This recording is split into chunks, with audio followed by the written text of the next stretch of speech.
Welcome to the C Files, folks.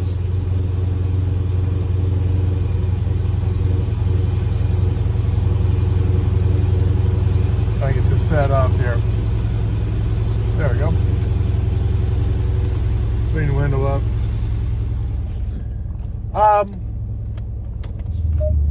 Can anybody name an electric vehicle that sounds like that when you start it? Internal combustion engine has worked for 100 years, and now we're trying to fix it when it ain't broke. Gonna save the planet. You know, it says we're gonna save the planet. All the people are trying to destroy the rest of us. The people want to depopulate it. The people want to destroy it.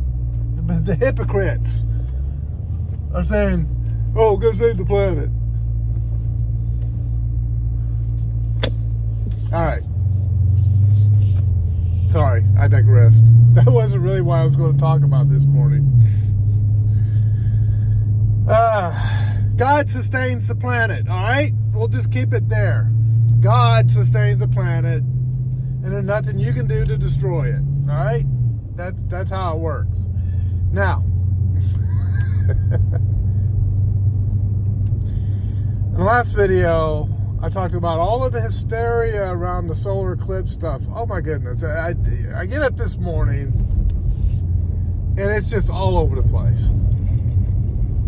All this hysteria over the solar eclipse. Really? Calling out the National Guard? Shutting down commercial transportation or commercial deliveries like the semi trucks and stuff. Telling people to stay home. I mean, seriously? My goodness. I've been on this earth a little while now. I've been through quite a few solar eclipses. I usually typically don't pay much attention to them. That's not that big deal to me. Yeah, you're looking at the ground as you set up your little deal on the ground to watch the solar eclipse. Or you got your little special your glasses on, right? There it goes. Okay, it's gone. Yeah, okay. Big thrill. I mean, maybe for some people it's a big thrill. That's fine. I mean, I'm like, okay, whatever. I'm going on with my day. But this one, man, really seems to stir up the hysteria. So, the false premise that a lot of these false predictions by these social media prophecy gurus, the false assumption they're making is that Bible passages talking about the end times are talking about our generation. Well, let me name some people that are at odds with that belief, okay? I'll name a few people. Let's begin with the Apostle Paul. Oh yeah, the Apostle Paul in certain epistles was clearly stating that the things that Christ predicted in the Olivet Discourse was occurring as he was making his missionary journeys in the first century. There are statements by the Apostle Peter in some of his writings. Same thing. Strong indication of first century fulfillment. The ante-Nicene church father Tertullian stated in his writings that the book of Revelation, as far as the apocalyptic part of it goes, I put it up to about chapter 19. And the Olivet Discourse, Matthew 24, Luke 21, Mark 13, first century fulfillment, associated it with the destruction of the temple and the destruction of Jerusalem in AD 70. Tertullian. Some of the reformers associated it with first century fulfillment. Other reformers were more historicists. They kind of believed that the seven churches mentioned in the book of Revelation were seven church periods. They associated the Antichrist with the Pope of Rome. Of course, they were having a strong reaction against the Roman Catholic Church at that time, which would explain that sentiment. That turned out to be wrong.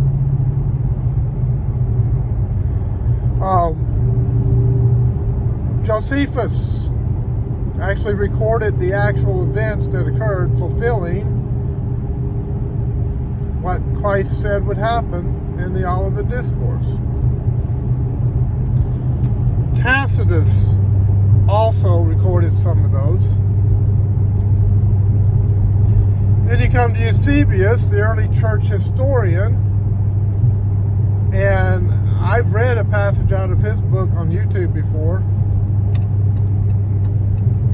that states that he believed that Matthew 24, Luke 21, Mark 13, and those particular chapters talking about the tribulation period out of the book of Revelation were first century fulfillment, and at AD 70, the destruction of Jerusalem and the temple was the fulfillment of those prophecies. Eusebius. Then we come to the Puritans.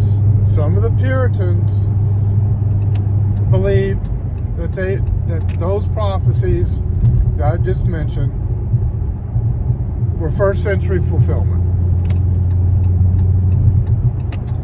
We get to the modern age. Probably the most famous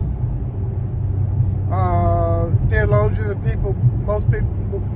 more people would know than not, would be R.C. Sproul. R.C. Sproul believed that the portions of the book of Revelation dealing with the tribulation, great tribulation period, and the Olivet Discourse, Matthew 24, Luke 21, Mark 13, were first century fulfillment and associated with the destruction of the temple in Jerusalem in AD 70 and destruction of Jerusalem and the temple. I want to make sure I had both of those mentioned in there. And the scattering of the 12 tribes as well. Well, who else? Kenneth Gentry wrote Before Jerusalem Fell. A well-known and highly regarded scholar, and when I say highly regarded, I'm not talking about the YouTube gurus or the Rumble gurus. I'm talking about in the seminaries. I'm talking about among the top theologians, highly regarded as one of the top experts in Bible prophecy. Kenneth Gentry says first century fulfillment associated with the destruction of Jerusalem and the temple in AD 70. Doug Wilson, Moscow, Idaho. He really pioneered the classic Christian school movement in America over the last few decades. He believes that those prophecies are first century fulfillment.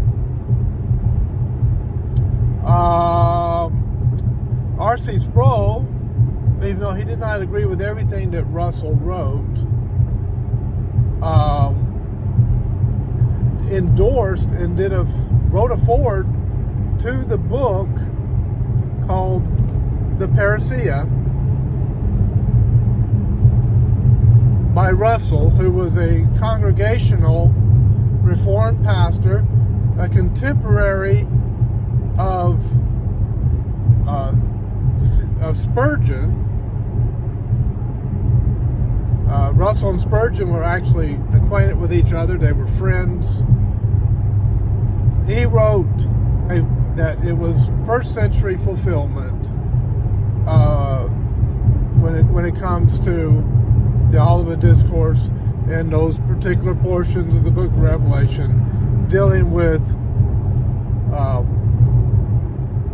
the tribulation, great tribulation, and all that. He also was the best I've ever read when it comes to the parables. He did probably the most scholarly work I've ever read when it comes to understanding the parables that Christ gave from an eschatological viewpoint or end times fulfillment viewpoint. Gary DeMar, first century fulfillment. I mean, and the list goes on, folks.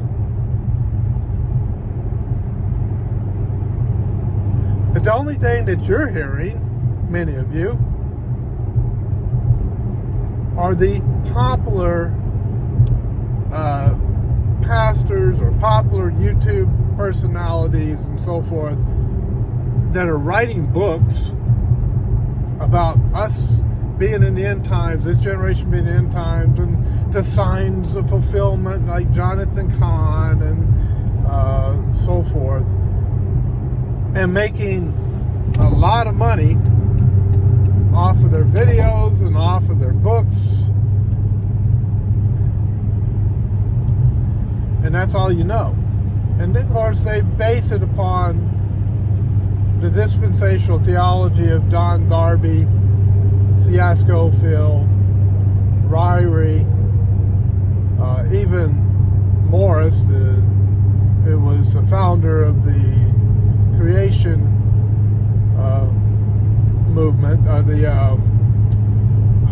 you call it, biblical creation movement, whatever, creation science, that's what I'm trying to think of.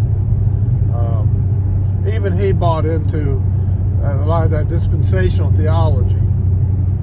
That's the most popular view today when it comes to eschatology, end times beliefs. And that's the view that is pushing all of this hysteria over this solar eclipse.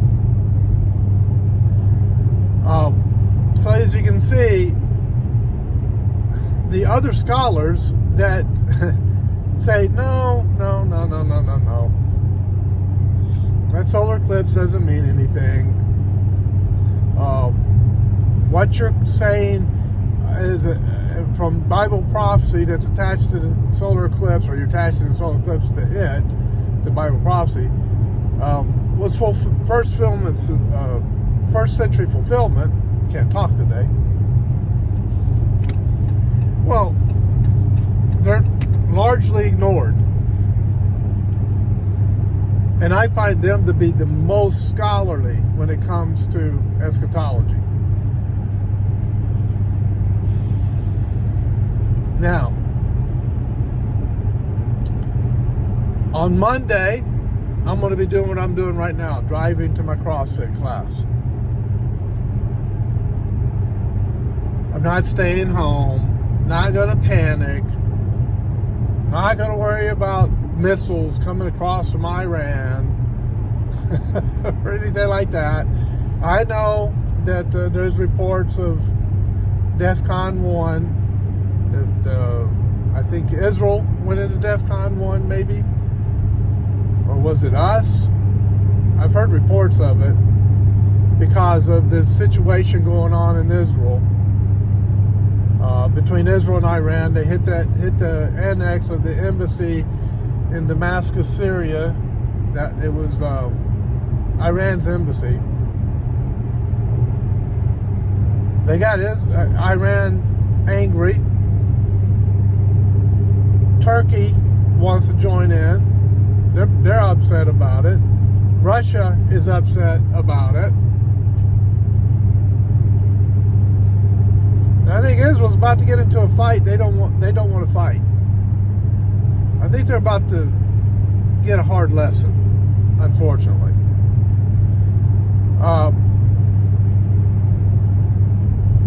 And then there's talk about Iran was telling us we better stand down and not come to Israel's aid, or they're going to shoot nuclear weapons at the United States.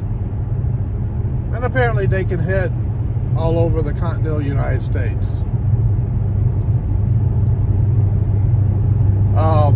Yeah, that's a rough situation.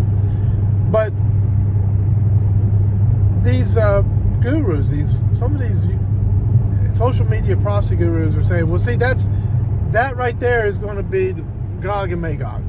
This is going to be Gog and Magog. Russia and Iran and Turkey are going to come down against Israel, and that's Gog and that's the fulfillment of Gog and Magog. All right. That's found in Ezekiel 38, 39. Folks, go read Ezekiel 38 and 39.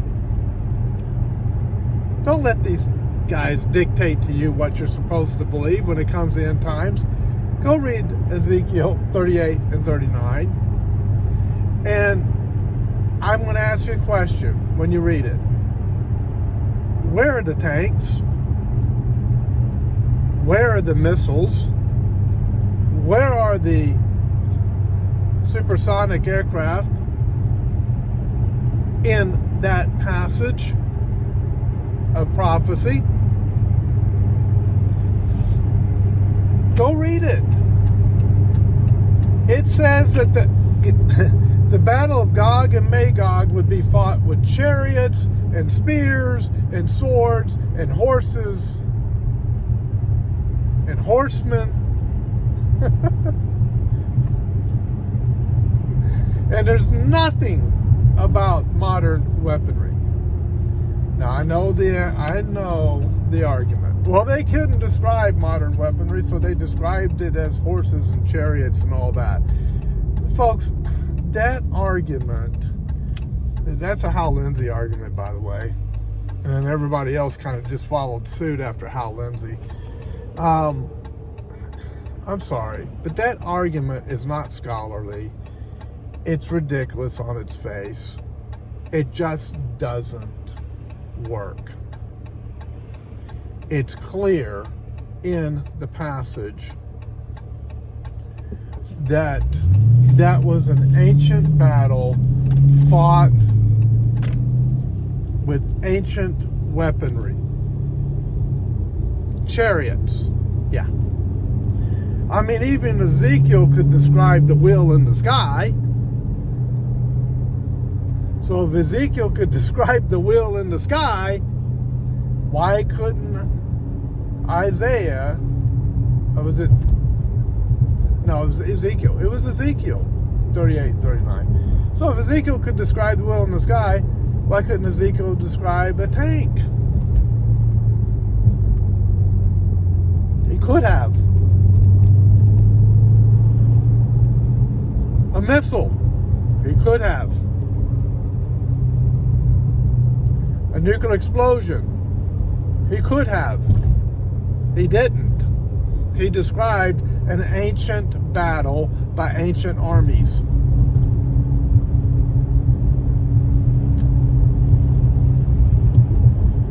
And was it an invasion of the north? Yes, it was. Haman Gog, right out of the passage. By the way, Gog is not Russia. The Hebrew word for Russia is different from the Hebrew word for Gog. Okay? I mean, the nonsense that's put out on social media about this stuff is just mind-boggling. So what's happening today? Well, I think some people have gotten out of control. I think the Israeli government, good old Ben Netanyahu, I have one of his books, by the way, they wrote many, many years ago. He's lost it. He's gotten out of control. And he's picking a fight he's not going to be able to win. Could this be judgment upon modern day Israel in the same manner that judgment came upon Israel in AD 70? It's possible, because they really are pushing this temple thing. They got, what, 4 red heifers over there now to sacrifice? So what's with the red heifer stuff? Well, you know, in the Levitical law, they were told to sacrifice a red heifer on High Holy Day.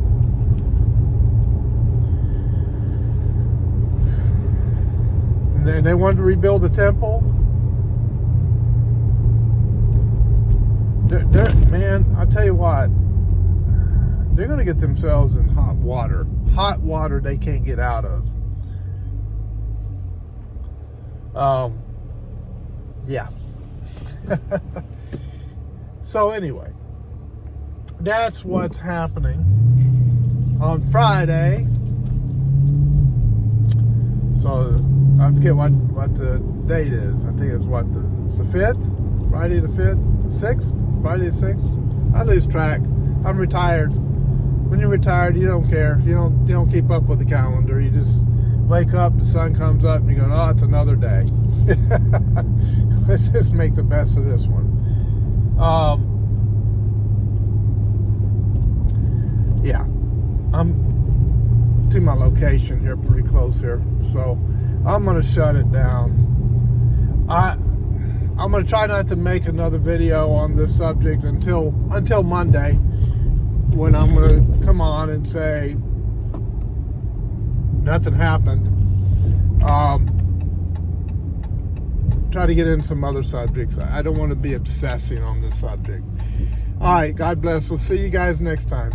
Have a good one. Catch you on the C-Files.